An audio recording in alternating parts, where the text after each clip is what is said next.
Untuk saya yang pertama kali memulai bisnis interior yang masih belum memiliki portofolio, bagaimana caranya agar bisa memiliki portofolio, gitu kan pertanyaan.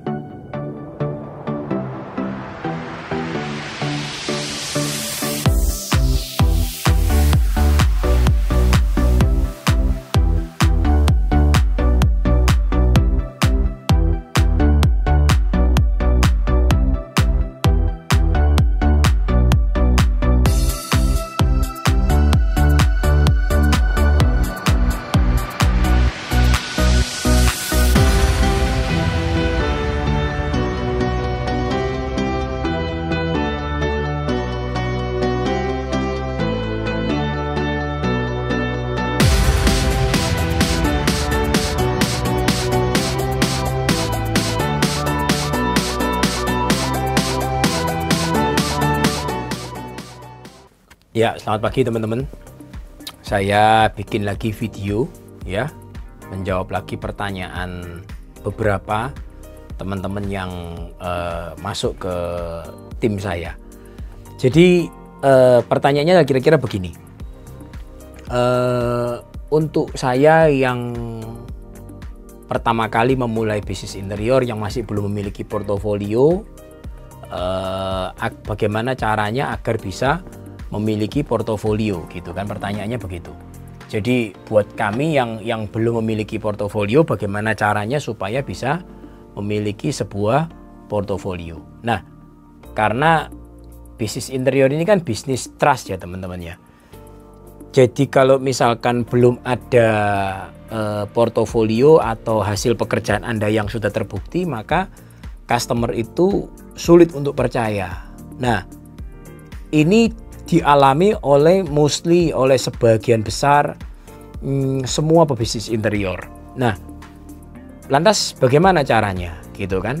Bagaimana pemecahannya? Nah, saya berikan tips kepada Anda semua.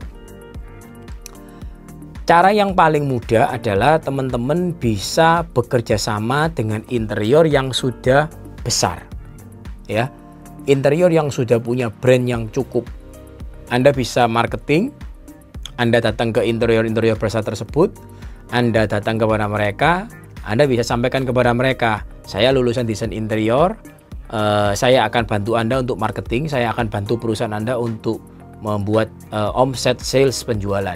Berikan kepada saya price list Anda dan bagaimana cara perhitungannya.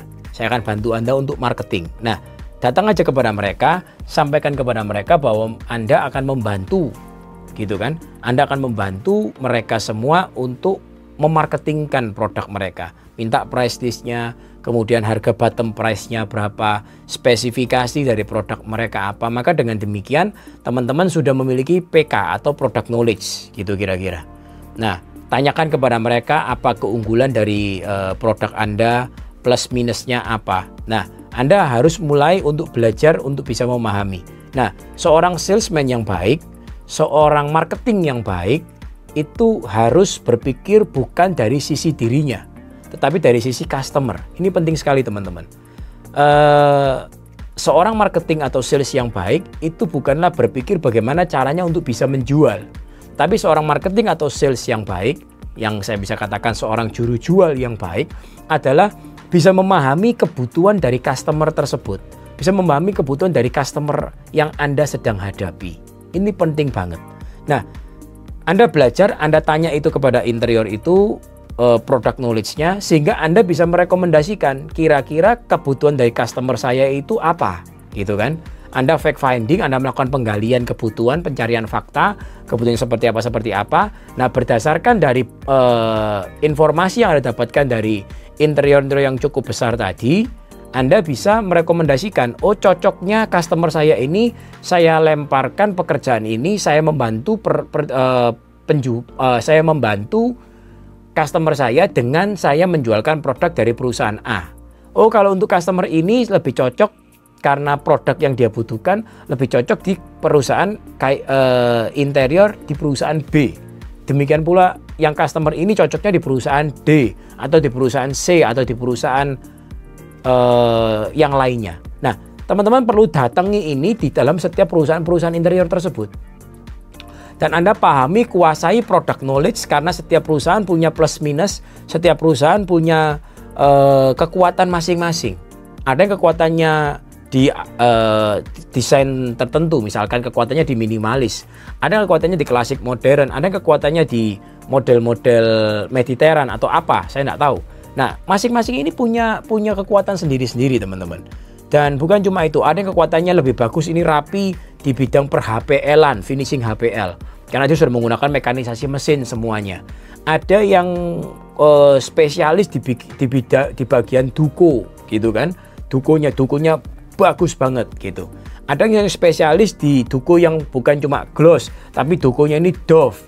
Ada yang spesialis di veneer. Nah, teman-teman perlu mengetahui peta jawara-jawara di dalam interior ini yang ada di Surabaya ataupun di Jakarta ataupun di Indonesia, di kota Anda masing-masing.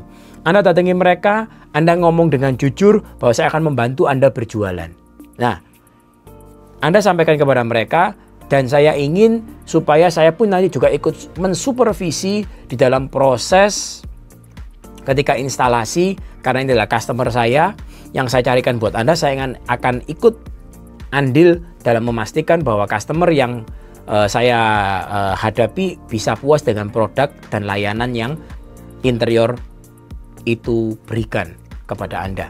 Nah, teman-teman, maka dengan cara demikian, dalam prosesnya itu Anda mengawal, maka sangat memungkinkan sekali Anda akan banyak belajar sekali tentang kekuatan dan kelemahan atau plus atau minus dari masing-masing interior. Taruh kata Anda sudah survei, Anda melakukan benchmarking kepada 10 interior, maka 10 interior tersebut bisa memberikan kepada Anda satu ide.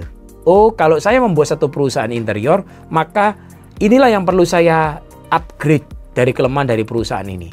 Oh, kalau saya membuat perusahaan interior, maka sistem ini harus saya punya, karena di dalam perusahaan ini tidak ada.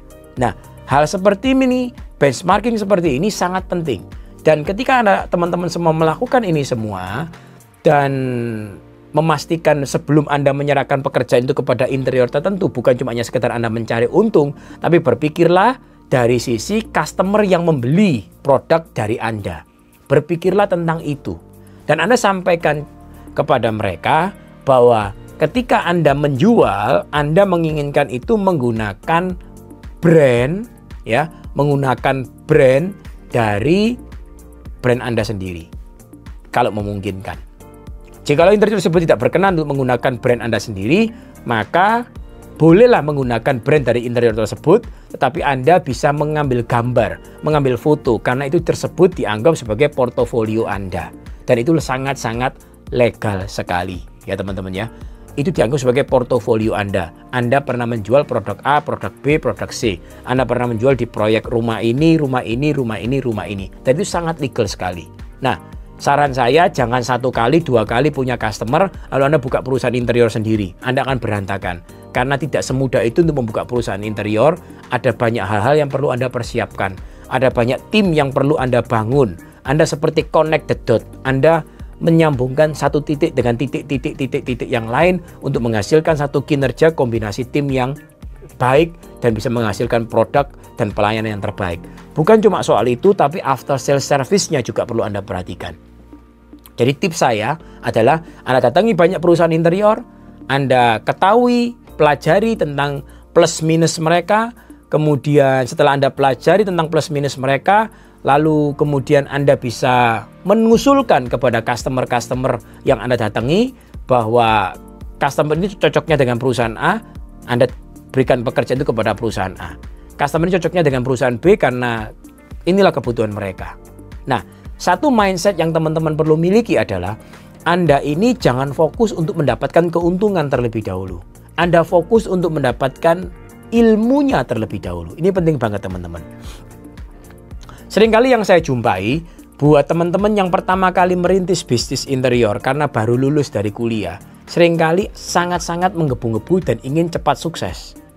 Dan seringkali ketika ditawari 1 tukang, 2 tukang yang mengatakan, sudah Pak, gampang Pak, tak urusnya semua beres. Teman-teman, Anda seringkali tanpa berpikir panjang langsung percaya. Percaya saya, ini akan membawa Anda pada jebakan. Akan membuat kita berantakan. Nah, Jadi saran saya, teman-teman perlu sangat-sangat berhati-hati. Saya ambil contoh yang nyata seperti ini. Seorang tukang, misalkan namanya adalah Budi, gitu ya. Tukang itu namanya Budi. Tukang Budi ini ketika berurusan dengan Anda yang masih dilihat oleh dia, diukur, dinilai oleh dia. Workshopnya di mana, Pak? Workshop Anda masih kecil. Terus kemudian tukang yang bekerja di workshop Anda cuma ada 4 orang, 5 orang. Terus kemudian Anda masih belum terlalu berpengalaman. Tukang ini sudah bisa mengukur Anda. Tukang ini bisa mengukur, oh ini orang ini bisa dimakan atau tidak. Dia sudah bisa langsung tahu. Dan ketika didapati bahwa Anda akan bisa dimakan, Anda akan dimakan. Percaya saya sudah ngalami ini.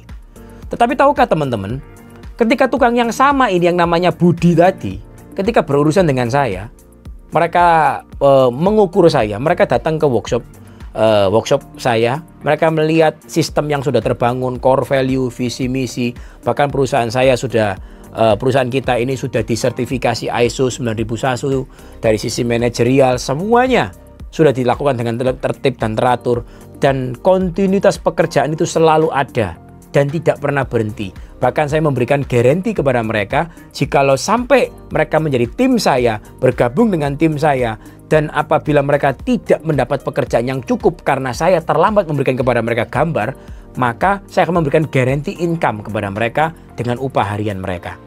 Maka ketika mereka melihat semuanya serba tertib dan teratur ini, orang yang sama tadi ngemplang Anda, maka mereka ketika melihat saya, mereka tidak berani ngemplang. Karena saya sudah pengalaman dan bisa memberikan kepada mereka garansi income. Nah, teman-teman, jadi Anda perlu berhati-hati. Memang ini perjalanan yang cukup panjang. Seperti saya katakan, saya sudah sampai di level ini. Menurut saya perkembangannya ini cukup lama, sudah 15 tahun baru sampai di level ini.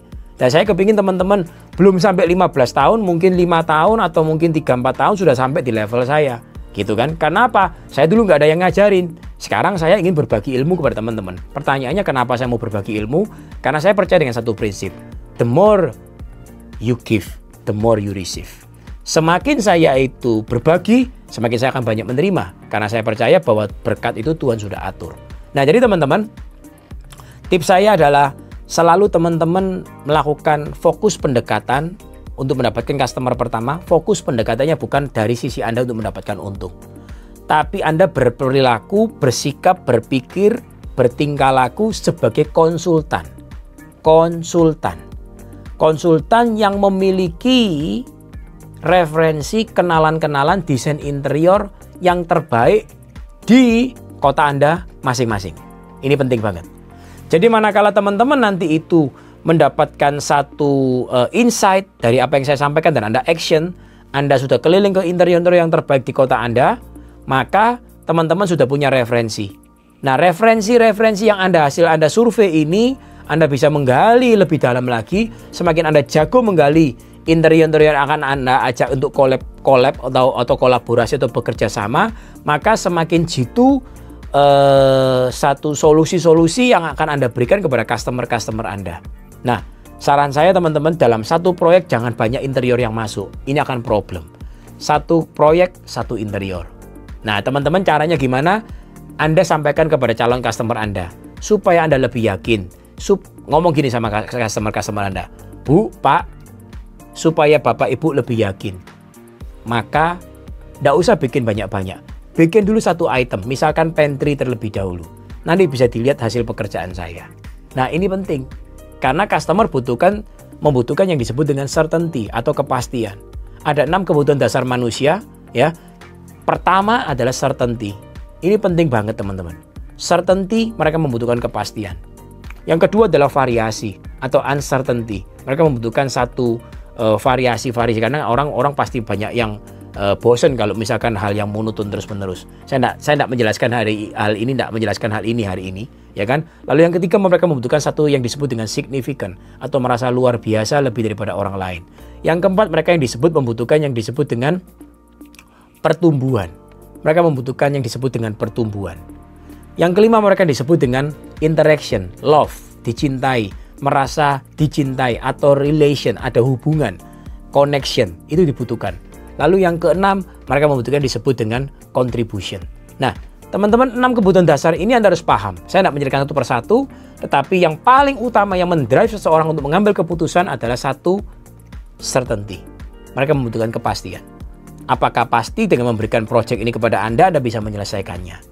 Nah, oleh karena itu, ini dimulai dari Anda menjadi konsultan yang sudah bisa memahami betul bahwa produk Anda atau referensi yang Anda berikan itu tepat, itu jitu, dan tidak mungkin membuat mereka rugi. Nah, ini penting sekali teman-teman. Dan kemudian semuanya itu Anda capture, Anda foto, Anda bingkai yang baik, Anda frame yang baik, Anda masukkan di media sosial Anda masukkan di Instagram, di mana yang Anda butuhkan. Dan desain-desain Anda masukkan di situ, maka demikian teman-teman akan memiliki portofolio dalam bisnis interior untuk pertama kali. Demikian pula yang kedua, ketiga, dan seterusnya, dan seterusnya. Nah, semoga tips ini bermanfaat buat teman-teman. Jadi tidak usah lagi bingung, Anda bisa bertanya dalam Instagram dan semuanya. Saya akan dengan senang hati mencoba untuk meluangkan waktu untuk berinteraksi, untuk membantu teman-teman semua. Apapun yang Anda tanyakan, saya akan mencoba untuk berusaha untuk menjawab. Semoga apa yang saya lakukan ini bisa bermanfaat buat teman-teman interior semuanya. Karena saya dulu pada saat pertama kali saya membuat satu bisnis interior, saya berharap ada orang yang mau mengajari saya dengan tulus, tapi saya tidak menemukan. Dan waktu itu saya berdoa, siapa yang akan mengajari saya? Saya membutuhkan mujizat, ada orang yang mau mengajari saya dengan tulus. Tapi ketika saya berdoa, ada satu suara, jangan tunggu untuk mendapatkan mujizat, jadilah mujizat buat orang lain. Nah, itulah yang saya pegang sampai dengan hari ini. Saya ingin menjadi mujizat buat teman-teman. Mungkin apa yang saya sampaikan, saya sharingkan ini bisa bermanfaat buat teman-teman, menjadi mujizat, menjadi jawaban, sehingga teman-teman tidak mengalami hal-hal yang tidak penting, hal-hal yang menyakitkan, hal-hal yang tertipu, dan seterusnya, dan bisnis Anda bisa semakin growing dan semakin growing. Oke teman-teman, saya rasa cukup sampai di sini penjelasan saya dalam pertanyaan ini. Terima kasih, Tuhan memberkati setiap kita, sukses buat kita.